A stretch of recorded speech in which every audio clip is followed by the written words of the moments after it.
Hello, everyone. Welcome to the A Train to Sedona broadcast. I'm Linda Marcanico. The A Train to Sedona is also the name of a memoir I wrote. To have my voice be heard and to share my journey, my failures and my successes, in the hope that it will inspire your journey.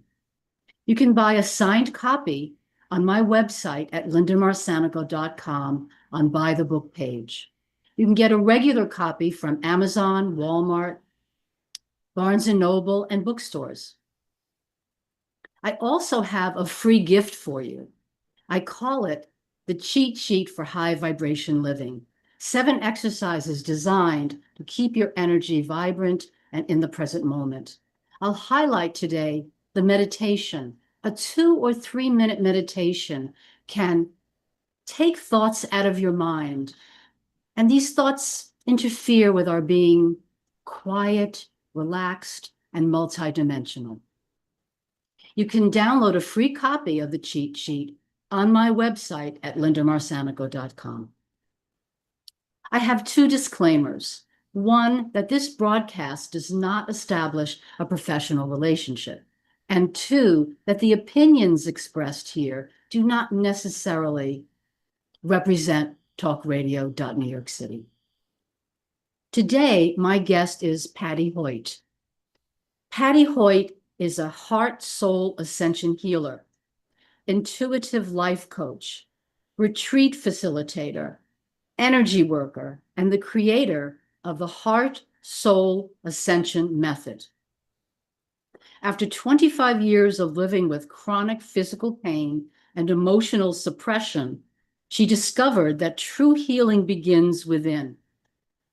Her journey led her to develop a deep connection with the emotional body, nervous system, and soul, revealing the power of loving and accepting every part of ourselves, a modality called inner Mosaic. Through sacred breathwork, intuitive coaching, and compassionate guidance, Pati helps others transmute pain, release self-inflicted suffering, and return home to their truth. She holds healing spaces rooted in love, compassion, and aligned living. Whether through private immersions at her wellness healing sanctuary studio in Hawaii or transformational retreats around the world, Pati's mission is to guide others to live with less stress, more joy, and deep inner peace and self-love. Welcome to the broadcast, Pati. Thank you. Thank you. I'm so happy to be here and thrilled to be having this chat with you. Thank you so much. I'm so glad to have you on board. Thanks. Pati, would you tell us what influences from your past bring you to where you are today? You mentioned in my intro, thank you so much, about the pain that I went through. So what brings me here is the pain from the past that led me to go through a healing journey, an experience through my life journey to overcome that pain and be where I am right now, where I serve the world. Were there teachers and people along the path, Pati? Oh, yes. Many teachers along the way that held different modalities that helps people overcome different things, mentally, emotional, and even physical pain. So each step that I took into my journey, a different teacher would show up in my path. It's like, okay, that saying that when the student is ready, the teacher appears. Indeed. That's exactly what happened. In the beginning, when I heard that saying, I was like, nah, that's not what is this, right? But if I look back, it's exactly what happened. Every time that I went through a different step into my healing, a different teacher showed up with a different modality that helped me, that support me. And I think all the modalities that I use today with my clients is part of what I saw. Each modality I saw, like, oh, this really helped me. Oh, this really helped me. I want to learn more about that. How did that help me? Why?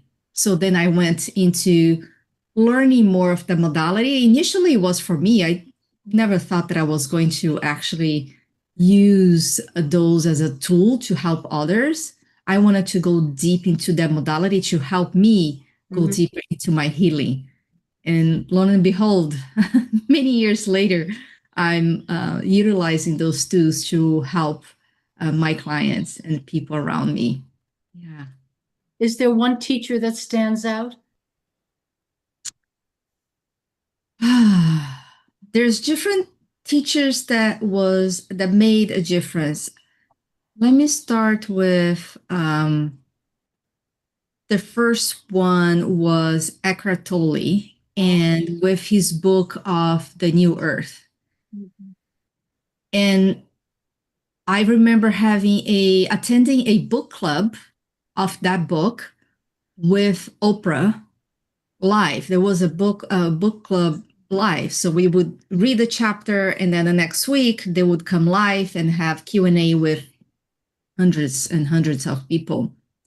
And I remember back then I was really in acute chronic pain, physical chronic pain, pretty bad at that time.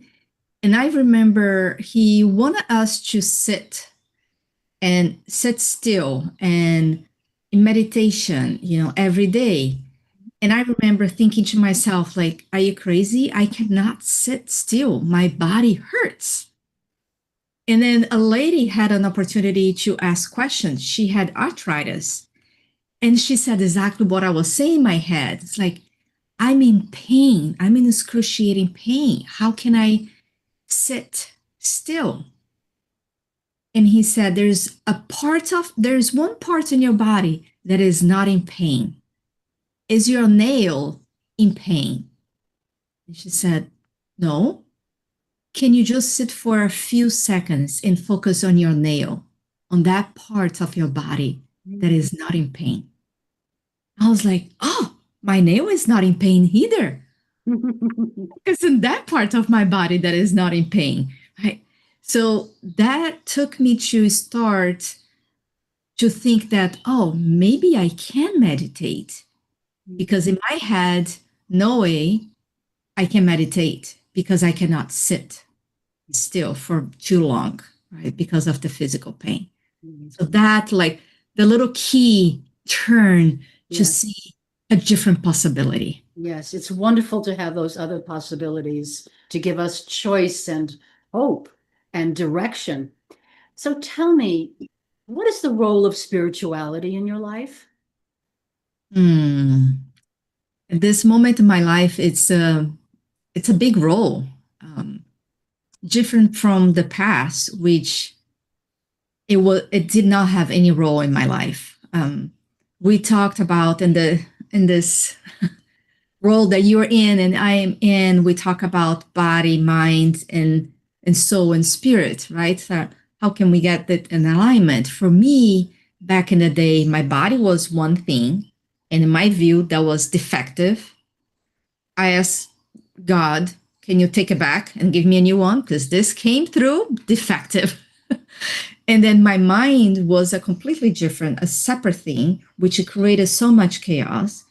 And then the spirit did not exist because I was in so much pain, emotionally, mental, and physical, that clutter of pain did not allow me to have any connection with spirit. Right? But the end of my journey, that was the last piece that came in that helped me really align myself and see the truth within my own essence. Yes. So right now, spirituality is really like a forefront of me. Like before we started this podcast, I sit down over here with you already. I did deep breaths and I connected with my higher self. I call upon my guardian angels, my guides, Yes. like help me be this clean vessel for you to speak through me Mhm. that serves the highest good of the people that will be listening to this. Will So you it's, go ahead? Would you share with our listeners what you experienced yesterday? oh my goodness. Yes, I live in Hawaii. And yesterday we got a warning that there was an earthquake miles and miles away from us. And they said that the tsunami wave was coming for all the islands in Hawaii. And we're like, yeah, it's not really going to come. It's too far from us, right? So there's that denial. First thing that, oh no, it's not going to come. And then they're starting to get closer. Um, and the police start driving by with big, microphones that evacuate, evacuate. This is a time to evacuate, get out. And I was like, holy moly, it's real thing.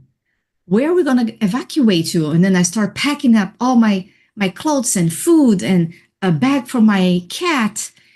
And my husband was calm. And I was like, we live like a block and a half from the ocean cliffs. It's not a beach. It's not quite sea level. So there's a cliff.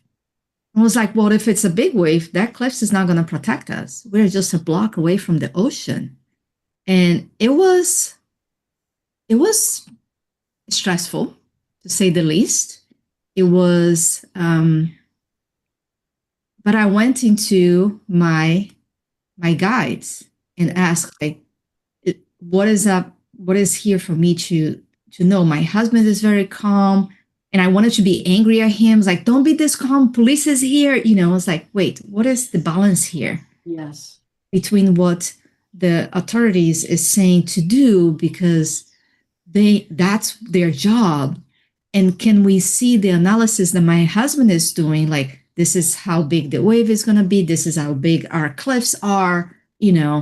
So I came to my center. It's like not panic mode, not denial, but let's be here in the center, right? And calm myself down and respond not from fear, not from denial, but from this knowing what's going to happen here, right? Based on some statistics. And yeah, to say the least, it was stressful, but I was able to bring back to myself, to my footage, to my grounded way. Yes. With Thank great, you.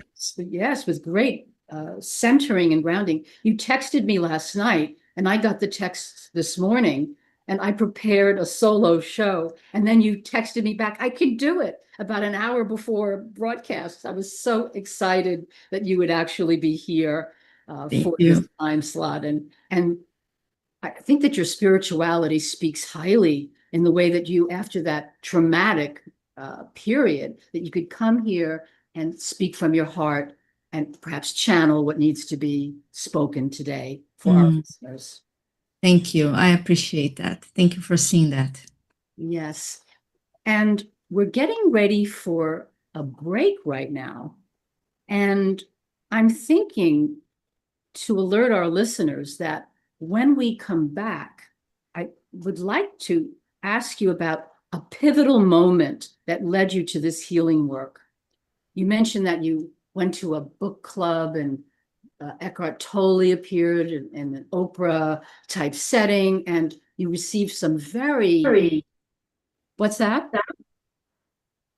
Oh, some very important information to focus on an area where you had no pain because it was very hard for you to sit, to meditate. And that was the beginning of having more teachers appear, because universe is like that. We're open, and they're going to be working with us to bring us to get what we need to move forward on this adventure of the path. And this reminds me, I have to bring Harry Potter again in here because his Marauder's map, he's in the dark, he's on, I think, his whatever that broom is called, and he doesn't know where he's going, and all of a sudden he makes a decision and the path lights up.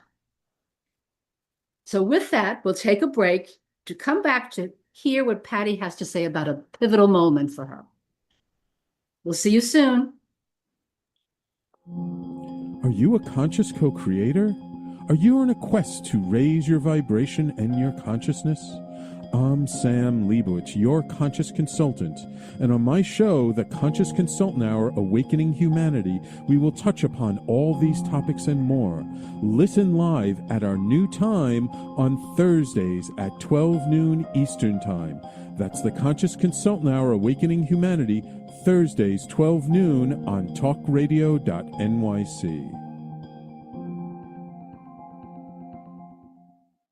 Are you a high-achieving, growth-oriented leader? Are you interested in developing your authentic leadership while creating a healthy, inclusive workplace? Hi, I'm Dr. Mira Brancu, host of The Hard Skills on talkradio.nyc at 5 p.m. Eastern on Tuesdays, where we discuss how leaders develop the hard skills needed to make a greater impact. We interview experts, have live coaching, and tackle these challenges. Listen to The Hard Skills on Tuesday at 5 p.m. Eastern on talkradio.nyc. You're listening to Talk Radio NYC. Uplift, educate, empower.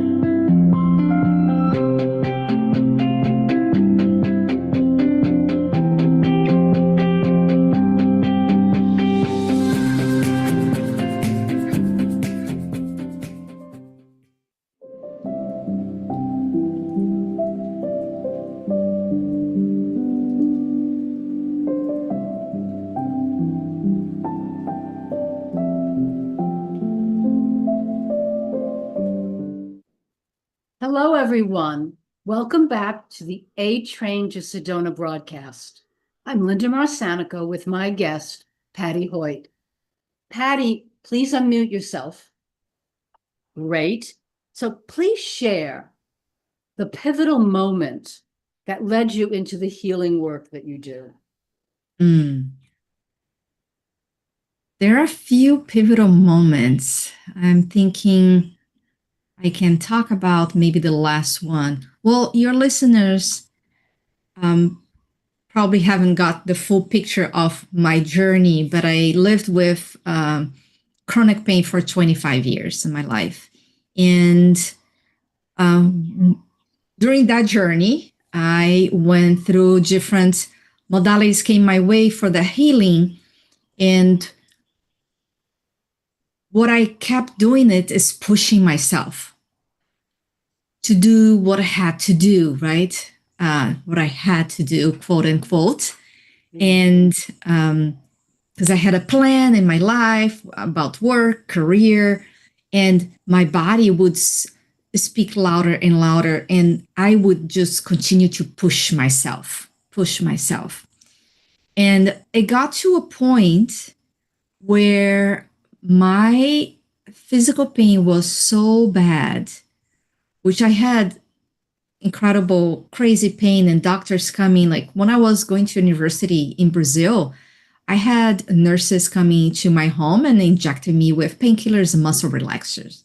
So that was crazy being like a young adult. Late in my life, fast forward, I was working, I'm already here in Hawaii, and I was working a sales job, which for the longest time I told myself that I disliked sales a lot, and I had a phobia of public speaking. And the more I put in situation that requires one or the other, like speaking in public or selling something, my body would go and completely shut down. And so that time I said, I'm done suffering from those fears and phobias. I'm going to take this job that actually put both of those fear and phobia in one job. That's when I moved to Hawaii. All the job that I could get was that one job that had required me to do presentations.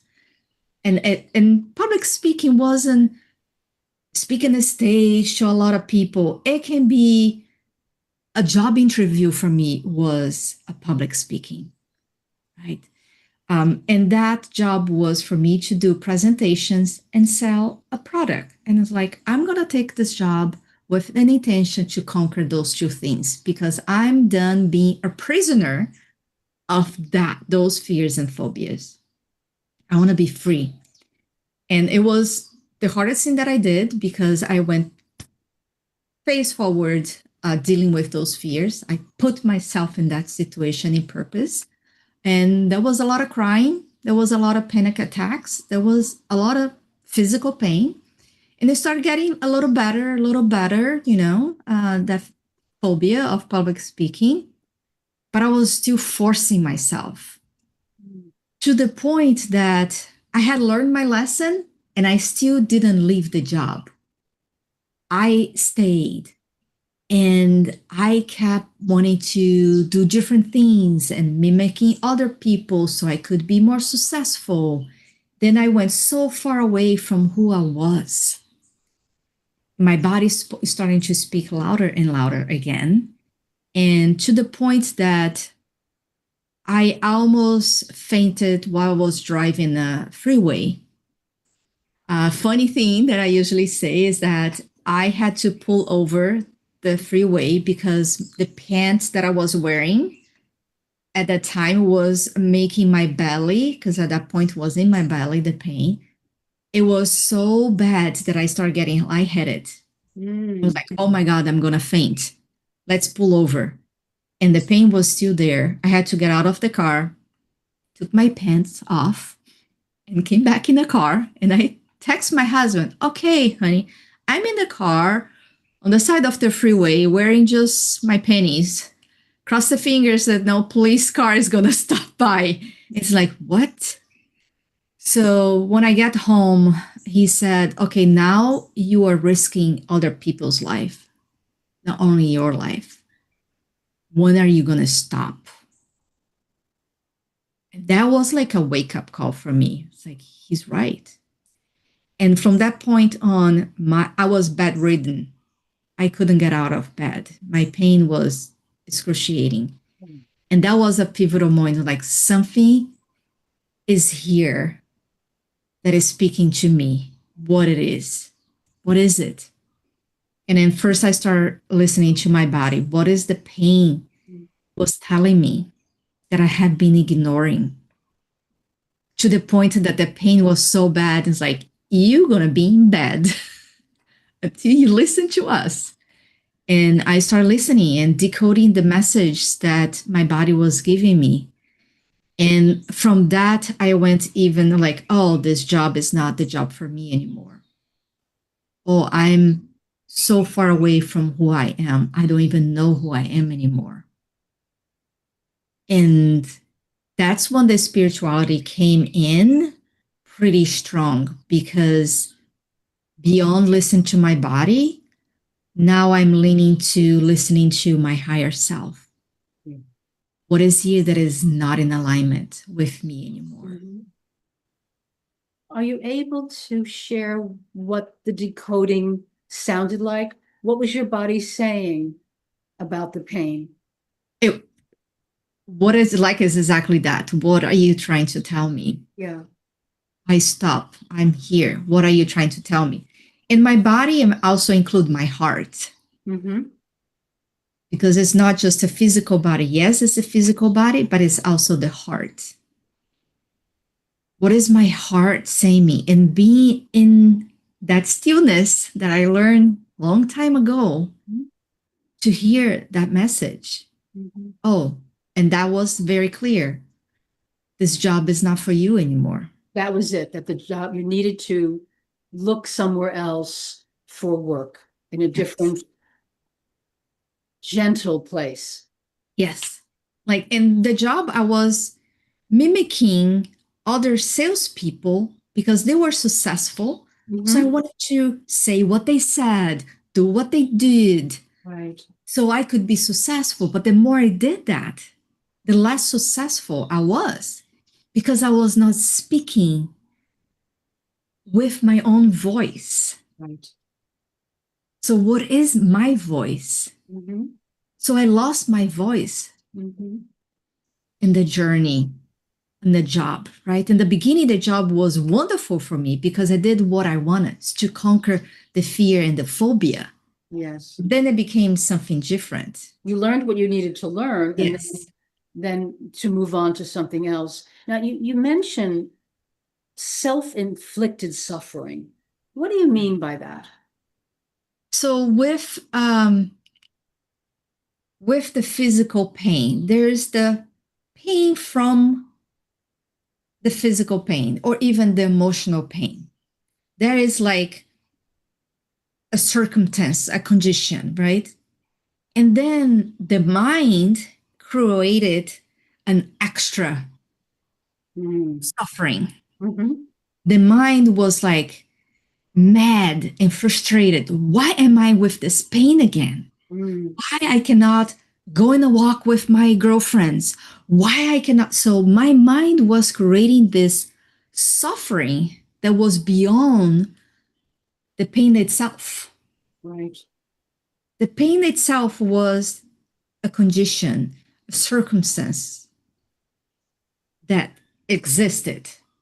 But then I created a whole new layer of what I call suffering that did not need it to exist.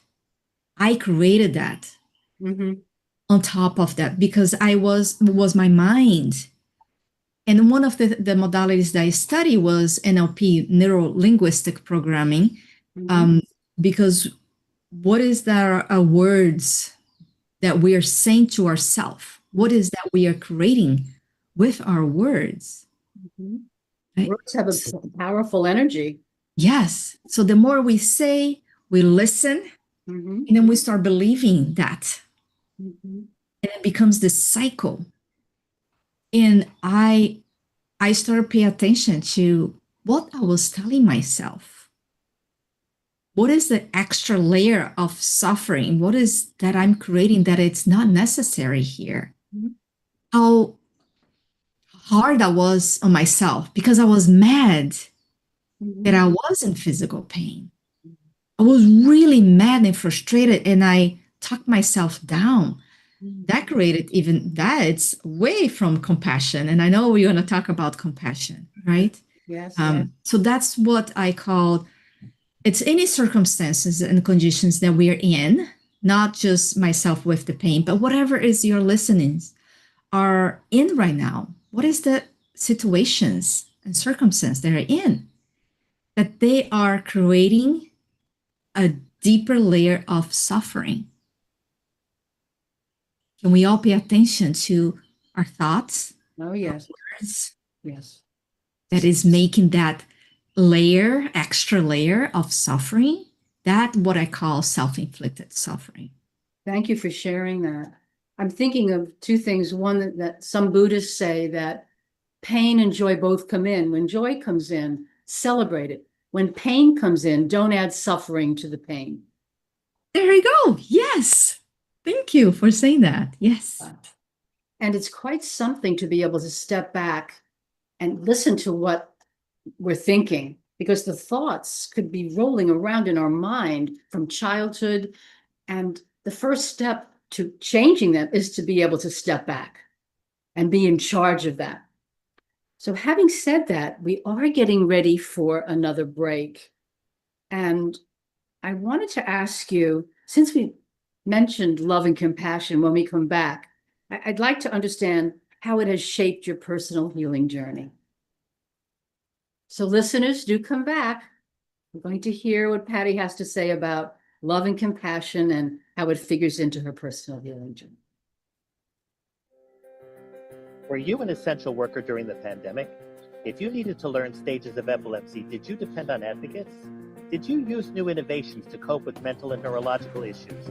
Maintaining high quality of life and keeping good mental health are what we all strive for.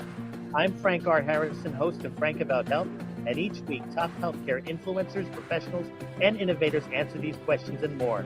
Stay tuned on Thursdays at 5 p.m. on talkradio.nyc, and I will continue to be frank about health with all of you. Ready to serve up success with a splash? Hi, I'm Bruce Kramer, aka the corporate cockroach. I'm the Renaissance woman, Angie Snowball. And I'm your strategy doctor, Dr. Navtej Desange, inviting you to serving up success with a splash. Join us as we shake things up with real talk and real strategies centered around awareness, action, and accountability. And yes, there really is a cocktail involved. Please join us and sip your way to success. Serving up success with a splash, where wisdom meets happy hours. Cheers! Cheers.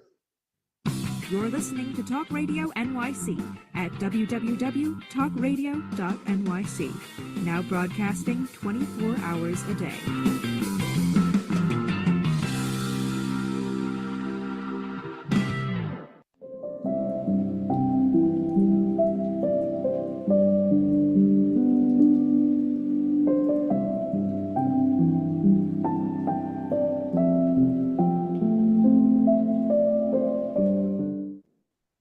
Hello, everyone. Welcome back to the A Train to Sedona broadcast. I'm Linda Marsanica with my guest, Pati Hoyt. So, Pati, do tell us about how love and compassion shaped your personal healing journey. Thank you. I'm going to take you a little bit back in my journey. So I grew up in a family that was somewhat dysfunctional. So you had people with drug addiction, alcoholism. One of my brothers had a deadly disease, cystic fibrosis. So my mom had her hands full. Yes. And I was a only girl out of 4 brothers. And for me, I grew up thinking I need to hold myself. I cannot bring one more burden to my mom. So anything that happened in my life that was stressful, I kept to myself. I did not share that with my mom. I did not share that with anybody.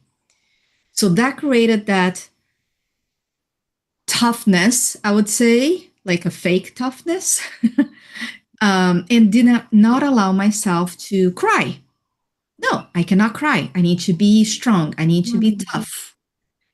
And that was very detrimental to my teenager ages, my adulthood, because I created that mentality that I need to push myself. And I cannot, any circumstance that came my way that was challenging, I put the brave face and I said, I can get through this.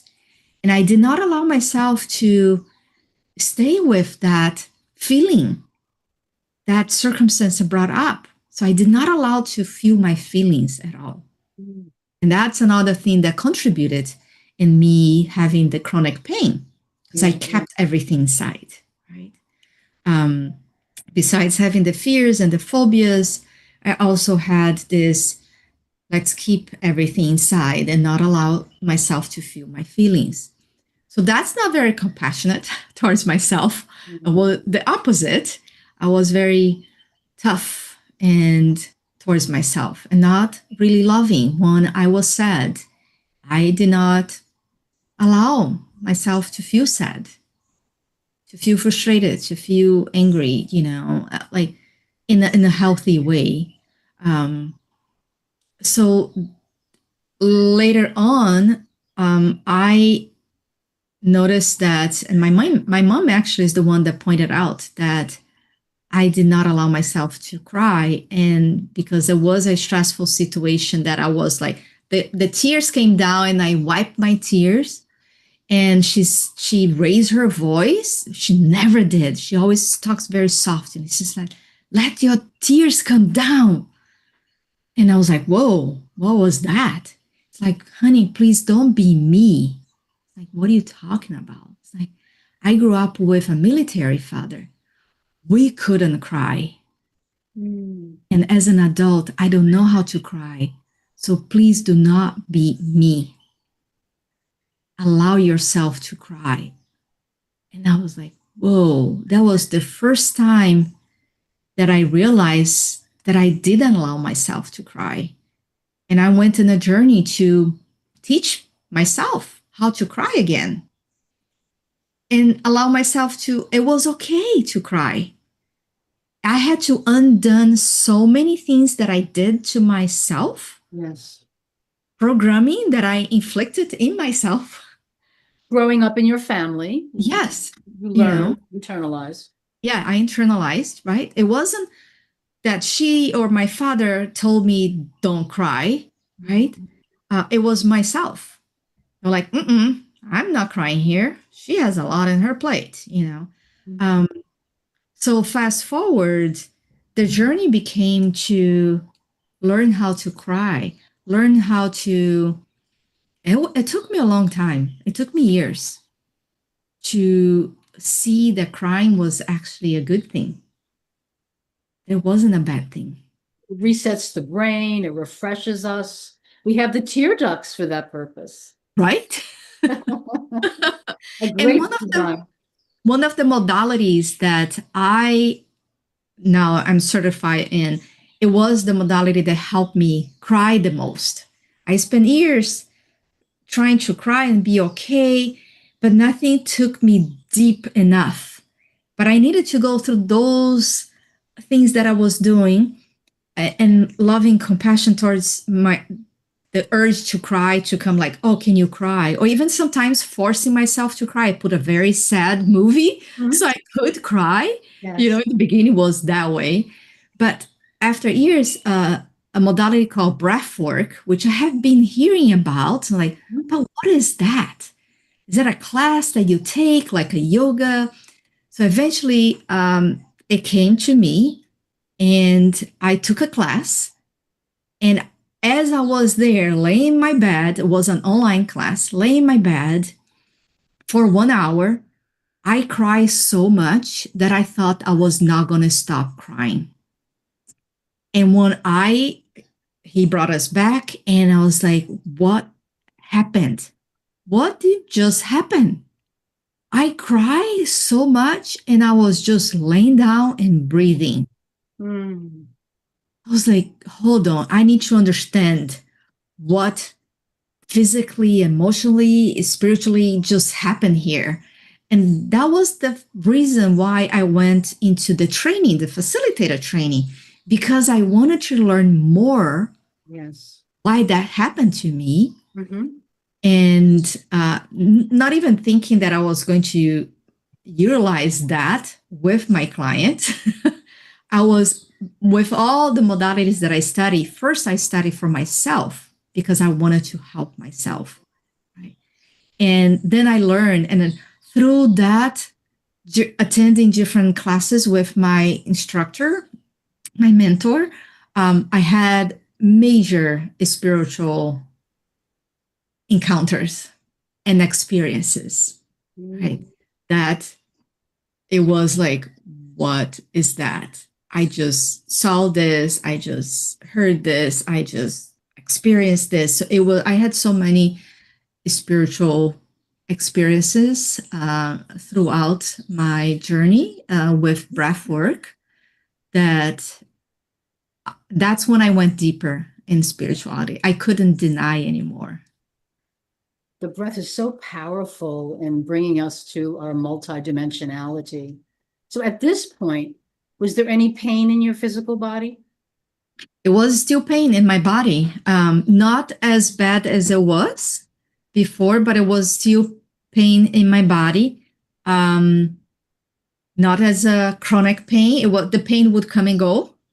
And then back then, I had already learned that anytime that I would get not in alignment, the pain would come back in one part of my body. And then at that point, I was like, oh, the shoulder. Oh, you show up today. Instead of like, okay, let's go to the doctor and this is a lot of pain. I'm like, you show up here.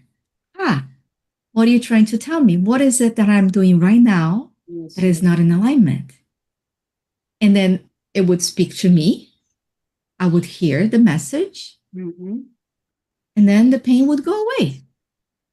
Now, in my research, I found the work of Candace Pert, a neuropsychologist who discovered the opiate receptor in the brain. And she did lots of research, over 200 papers, I think. And she said that the body holds the unconscious. So when we have an experience and we know what the experience is, we can deal with it. We have an experience and we disavow it, it goes to the appropriate place for that particular, we're so complex, so it goes to its place and it will create aches and pains for us. So what a beautiful method you've described of asking questions, because I am so convinced that the journey is within. It's by asking questions of ourselves. What does this mean for me? What do I need to change? What am I doing? That we get to the core of love within us. It's a beautiful core, and it's getting closer to truth, as you were talking about, getting to your truth and to Creator's love, to be brushing off the distractions so that we can hear the subtle voice of Creator. Yes, yes, I love that. Thank you for sharing that. That is incredible. Makes total sense. So we have a few minutes before break, and I'm going to start with this question. You talk about the heart-soul ascension method. And would you begin to share, and then we'll continue after the break? Sure. About the heart-soul ascension method. That is perfect. It's perfect segue to what I was just talking. Thank you. See, Spirit speaking. So for me, what I noticed that my healing, my deepening on this expansion, because now I'm into expansion, it was for me getting out of my busy mind that was creating so much chaos, drop into my body, be with my body again, which before I didn't allow myself to be with my body, and go deeper into my heart. And when I did that, what had happened is that now my body and my heart bypassed the mind and went up to my higher self, to spirit, to whatever you believe, right? The source, universe, creator, and get message through.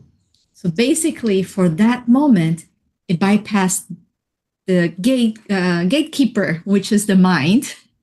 Which might be the ego. Yep. So we bypass it and go right to the higher self, and where we hear and see things and know things. Yes. Yes.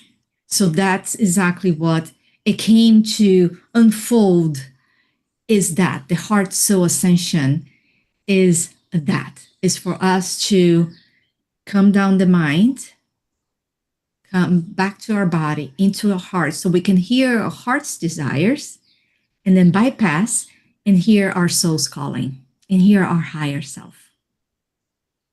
And do you work with your clients with that method, Pati? Yes. Yes. In the different ways. Yes. And how would it be different? If I'm in a group settings, if I'm in a one-to-one a setting, if I'm in doing a life coach, which is online and virtual, if I'm in person with my clients, just having a session, a private session with me, or if I'm leading a group sessions or class, or, because I do group events and I do life coach, which is in a Zoom, virtual, or I do people come over here to Hawaii and do private sessions with me. So in the different ways I can do it. And then I can add different modalities as we do that method. Lovely, thank you. We are at break time, and when we come back, Pati, I'd like to ask you about the inner mosaic. Okay. So listeners, we'll take that break and do come back. We'll all learn something about the inner mosaic. Hey everybody, it's Tommy D, the nonprofit sector connector, coming at you from my attic. Each week here on talkradio.nyc, I host the program Philanthropy in Focus. Nonprofits impact us each and every day, and it's my focus to help them amplify their message and tell their story. Listen each week at 10 a.m. Eastern Standard Time until 11 a.m. Eastern Standard Time, right here on talkradio.nyc. Hi, I'm Linda Marcanico.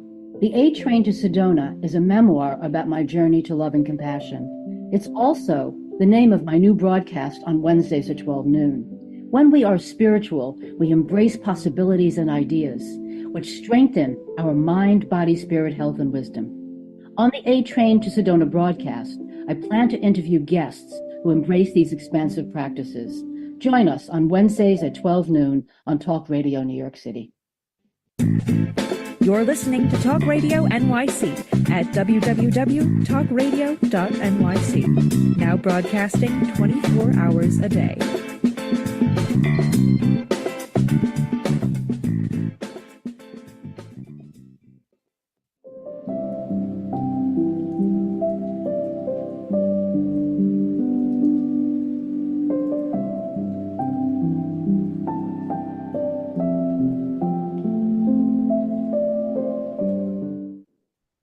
Hello, everyone. Welcome back to the A Train to Sedona broadcast. I'm Linda Marsanico with my guest, Pati Hoyt. Pati, would you share your thoughts about the inner mosaic? Sure. So I learned in a Mosaic modality from Samantha Kaal. Actually, you had her in your show. Yes. Yeah, so at some point, she was my coach, was my therapist, and then became my coach.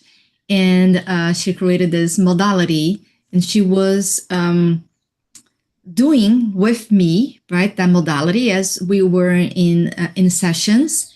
And I discovered, and then I became a certified coach with her because she trains other coaches on that modality. But what it did to me, it's understanding when I'm in a trigger mode, when something triggers me and I'm reacting through those triggers. And then what triggers me? Like, why is this trigger me? Why is that trigger me? Why am I in reactional mode, not like responding with calm and I'm reacting to something outside of me, right? So that is a blend of modalities where growing up, there's different imprints. It creates a little part of ourselves. So instead of kind of an inner child, but I call inner children, because we have many children living inside of us, not just, right? And I learned about inner child back in the day. And then I was on like that little girl inside of you. I was like, well, there's many when I started studying inner Mosaic. And they all come with their own imprints and whatever happened to them back in the day. And for me to identify when something triggered me, it's one part of me that is triggered. And talking about compassion and loving, is to identify that part of myself that right now is speaking and giving a voice to that part of me that is here with all their suffering and their pain and their fears, and compassionately listen to that part of myself. So for me as an adult, it was so helpful to understand why I was acting as an adult that way. Well, is that 6 years old acting out? Is that 14 years old acting out? Right? Wasn't me as an adult, over 50 years old, an adult acting out. Was that part of me that it was the same way as my body that was trying to have a voice speaking to me? Those inner children, parts of myself, speak to me in different situations, and learning how to talk to them and how to listen to them and see the message that they're here telling me, right? With compassion, with loving, instead of like, shush, no, not the time now. Right. It's not shushing those parts of ourselves. It's actually embracing them and accepting them and being compassionate towards them. I would imagine that in that model, there's room to work through with that aspect, that imprint, to bring them to a happier state, so that you have a happy child within to go to inspire the other children who are going to become happy Yes. as we continue to work. Yes, yes. And one way that happiness, I'm going to change that because it's that part start to trusting as an adult. That as an adult, right now, we have the tools to deal with the situation that is similar to the situation that they went through. That back in the day, they didn't have the tools to deal with that situation. Yes. So it's creating that trust between that part and our adult self. Mm. Like, oh, when they see that, oh, she got this, or she has the tools now to go through the situation. Yes. Okay, I can trust that adult self, that she can do it now. Yes. So it's like, it's not really getting to the happy place, but it's that part that doesn't get activated and triggered and like, holy moly, let's go. We no, that is not safe to go there. I've been there, don't go there. It's like, oh, okay. I don't need to scream right now. I can trust that she has that. So, and it's funny because I just saw like the train to Sedona, right?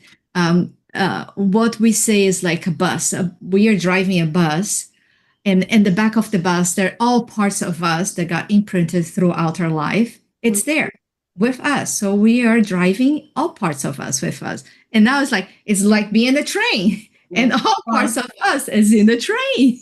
Yes. You know? But sometimes one part of us that get triggered see a situation that they went through and was not good. It takes over the driving seat of that train, like kick out of the controls and try to control that train, right?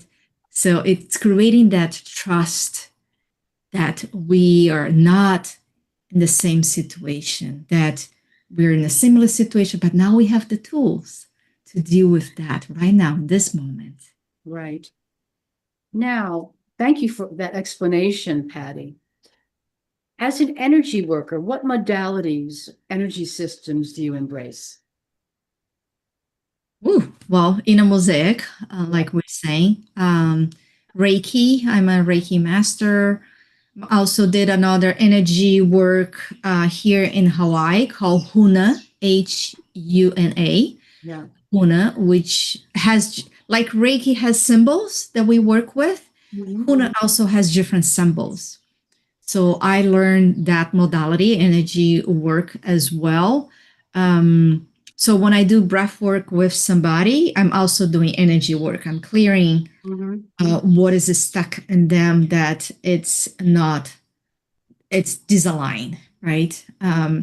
So I use those two energy work modalities in all the other modalities and all the sessions that I have. I use those two. Those are the two main. And then I also connect with my guides, my spirit guides, my animal guides, and they bring their own expertise as well when I'm working with somebody. So, yes. Do you find that a lot of people come to you who don't know how to cry, where you use the breath work? I actually just had one lady that came to me. She was in the middle of a cancer treatment, and she found me. She wanted to have a Reiki session and breath work. She saw like, oh, people told me to do breath work and people tell me to do Reiki. And she found that I do both. So we did I do cacao ceremonies, which we're not going to have time to go into that, but it's an ally that helps people be in their heart. So she came to me and she said that she doesn't cry much. And I said, well, as you do this breath work, allow yourself to do, because that's how I know it worked. By the end of the day, if you did not drop one drop of tear, I'm going to ask, did I do my job right? And she started laughing. It's like, but this is the place where you can cry. And she cried. And she was so happy at the end. It's like, oh my God, I really thought I was not going to cry. But I did cry. And it felt so good. So, yes, some people come to me and they are surprised that they cry. That's wonderful. So what one piece of advice would you give to someone feeling disconnected from themselves or their purpose? Is finding a way to connect with your heart. Yeah. Really being safe again to be in our hearts. Mm-hmm. I mentioned briefly about cacao. And if you go on Instagram or any search and put cacao ceremonies, this is an ancient Mayan Aztec plant ally that they used back in the day, and they still use it to bring people to their heart. So if a tribe was going to have a tough conversation, they first drink the cacao. So they are in their heart. It's a medicine of the heart. They are in the heart first before they have that conversation. And that's why I bring cacao into that and the breath work. And so it's bringing whatever it is, whatever tools your audience find to help them come back to their hearts. Thank you so much for that. We have about a minute before we close. How can people reach you, Pati? Oh, I am very active on my Instagram, which is Coach Pati Hoyt, and Pati is with P-A-1-T and I, Hoyt, H-O-I-T. I'm very active there. They can go also on my website and see all my retreats that I do here in Hawaii. I do private retreats and group retreats and in-person sessions too. So if they're visiting Hawaii, they can come here. I have a small healing sanctuary in the back of my property that they can come here. But go on my website, patihoyt.com, and then you find all the information there, or come engage with me on my Instagram. Lovely. So listeners, next week, my guest is Natalie Namaste, a clairvoyant healer. Pati, thank you so much for being a guest today, for allowing my listeners to hear about your healing work, and for being right there after a traumatizing yesterday. Thank you, thank you, thank you. Thank you so much. I feel so honored to be here with you. Thank you, thank you, thank you. Aloha.